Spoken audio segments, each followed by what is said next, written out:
Hello and welcome to the second in a little series of recap videos. You should hopefully know by now that this February, this March, we are spending some time as a church thinking about stewardship. We're spending some time thinking about money, about our financial situation as a church, and how it all comes together for us as a community. And that's going to kind of conclude, I suppose, on the 8th of March when we have a Stewardship Day, and we're going to spend some time in our service on the 8th of March thinking about the impetus to give as money as part of worship, what it means to sustain a community. And we're going to invite you all to take part and to think about how you can take part in sustaining the life of this community financially. So that's on the horizon. The 8th of March is coming soon. And in the run-up, on Sunday mornings, we've been spending a little bit of time just walking through some of how church finance works. It's not always immediately apparent how the finances of a church work. And so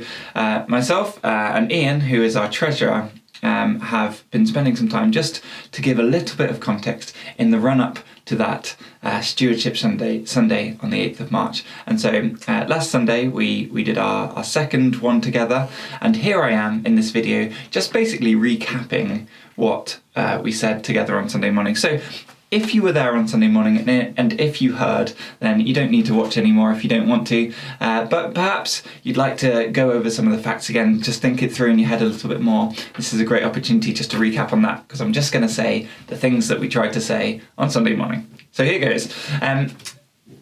The first week that we were together, we thought about what's coming into the church, and the conclusion that we came to is St. Luke's exists because the people of this community fund St. Luke's. And that's been true for 159 years. It's been true for the life of this church. And that is an amazing thing. It's something to be celebrated, that St. Luke's, this church exists because we, the people, fund this church. And as we came into week 2, we turned our attention from money going in to money going out. And so Ian shared some statistics with us, and he told us that 80% of all of the money that goes out for us, 80% of all of the money that we spend as a church goes out really on 3 things. And those 3 things are our parish share, which is money that we pay to the central church, that we pay through the diocese to the central church. And that money funds ministry in our church, but across the country as well. So it pays my stipend, it allows us to have housing for me to live in, it pays for the training of future clergy. It's from this money that we've been giving faithfully over the years that curates are able to exist, and of course we are getting a curate this year, and by which kind of the central systems are administrated. So our parish share is something that we pay to the central church, which enables to support the ministry of parish churches all over the country, including ours. So that's a big part of it. Another part of this 80% makeup is we pay a number of staff members here at St. Luke's, so people to help with our administration. Of course, very visibly you'll see Serena in the services at the weekend telling us about what's going on with our children and families, and so we have some staff members, and their pay also forms part of this packet. And then the other thing that kind of tops up this 80% is our utilities. It's our phone bill, our internet, our heating, keeping the lights on, making sure there's water, all of that stuff. So 80%.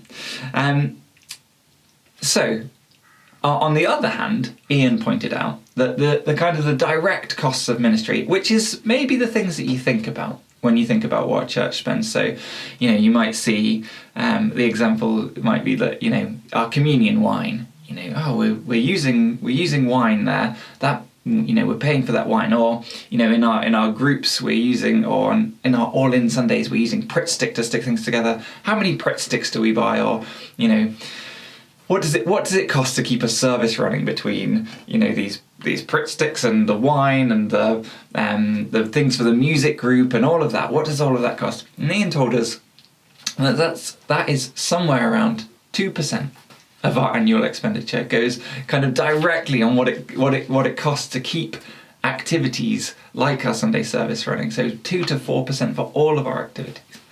And I pointed out on Sunday that maybe that feels a little bit disappointing. Like when you are faithfully giving money to an organisation, you kind of want to see, you might want to see some kind of kickback, that you see, look, we got the fancy communion wine, or do you know what I mean? Because I gave, here I can see what is giving. But the truth is that most of all of the money that we spend goes on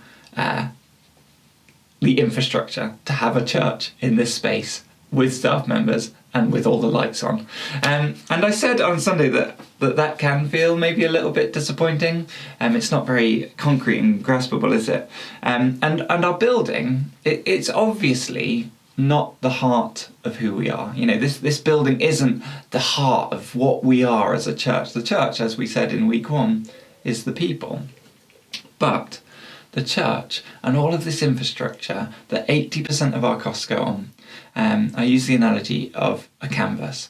They are the canvas onto which we paint. 80% of our money goes on us being able to have a presence in this space and in this place. It is a blank canvas onto which we get to decide, well, shall we have a coffee morning? Shall we do a film club? Shall we run a seniors lunch?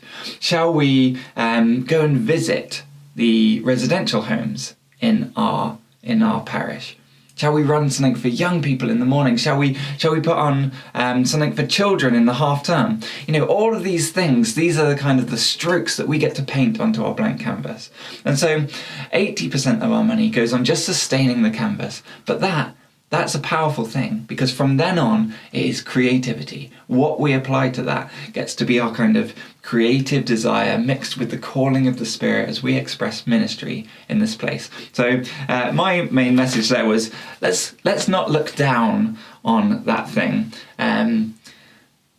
We pay for the canvas and it throws our ministry wide open. And it is us who pay. Remember, week 1, we exist because we fund St. Luke's. So that was the kind of the first half of what we were saying on Sunday, that 80% of our expenses go on maintaining presence, which allows us to express ministry later, and that we together are and have been funding that for 158 years. Then Ian went on to tell us about the gap. And so he told us that at our current level of giving and our current level of income, all that is coming in, we are spending about £3,000 a month more than we are receiving in. And he said to us, that might sound like a lot. And then he said, that might be a lot, because it is a lot of money over a year. But he took pains to explain to us that this isn't a crisis that has, well, it's for one, it's not a crisis. We have time to respond. We have time to think about what we want to do next. But he pointed out that we haven't gotten ourselves to this position because of recklessness, nor because of a lack of faithfulness. It's not because people haven't been giving, because you have been giving. You've been giving generously and faithfully. And so it's not because of those things, nor is it a surprise. Ian told us that when he took on the role of treasurer, he knew he was coming into this with eyes wide open. He knew exactly about this. And so, this isn't happening. It's not a surprise. It's not because something's gone terribly, terribly wrong.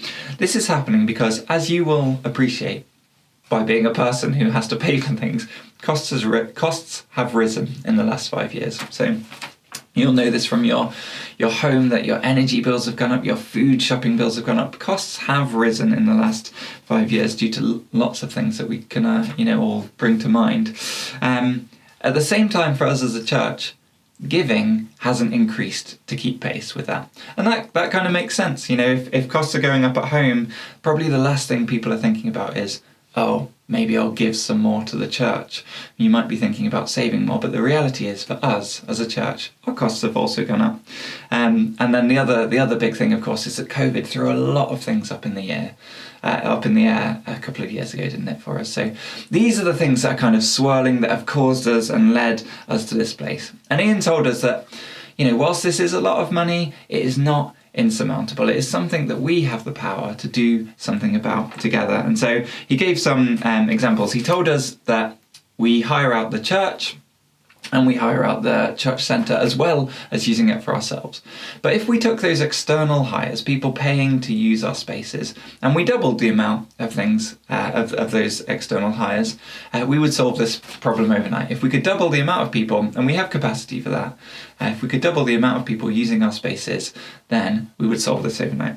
He also said that if we were to increase our giving, that if, let me just get the figure right, if 30 households from our church were to increase their giving or to start giving to the tune of £25 a week, then that would solve the problem overnight.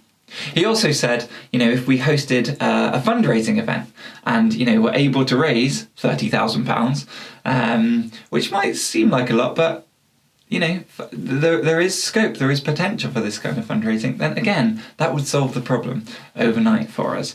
But what he pointed out was that in reality, the answer will be a mixture of these things. These are the things that we need to think about. We'll need to think about increasing our revenue, new revenue streams. We'll need to think about our giving and reviewing our giving. And we're going to need to think about fundraising efforts that we can take to keep this church vibrant and at the centre of activity in this community and for this parish. And so that's what Ian left us with. He told us that this is not the panic point, this is not the crisis point, this is absolutely solvable, and it's going to require us to join together and think carefully about how we approach it.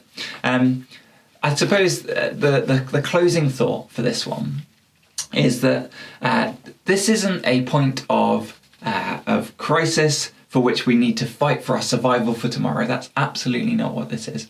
This is thinking about the fact that this church has been here for 159 years, and we now have an opportunity at this juncture to think about who we want to be in 3 years' time, who we want to be in 5 years' time, 10 years' time, what our sustainable way of existing as a church will be, and who knows whether we might be here still in 158 more years. So that's part two. That's all of the things. If you'd like to talk about any of this with me or with Ian, please do come and grab us. We'd be really happy to talk you through this. And I'll be back next week for the recap of part 3, which is coming this Sunday. Thank you so much for listening today.